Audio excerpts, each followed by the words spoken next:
Hello everyone, welcome back to the channel.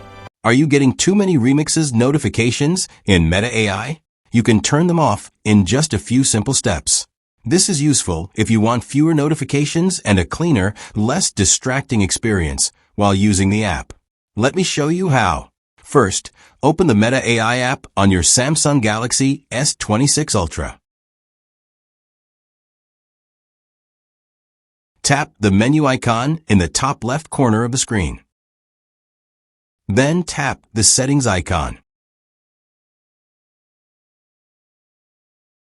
Scroll down and tap notifications. Next, open Vibes and Replies. Here, you will find the option Remixes. You will also see the description.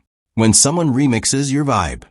If the toggle is enabled, Meta AI will send notifications when someone remixes your vibe. To stop these alerts, simply turn the toggle off. Once disabled, you will no longer receive Remixes notifications. This helps reduce unnecessary notifications and keeps your app experience more focused. And that's how to turn off Remixes notifications in Meta AI on your Samsung Galaxy S26 Ultra. If you found this video helpful, don't forget to like and subscribe for more simple Android tutorials. Thanks for watching, and I'll see you in the next video.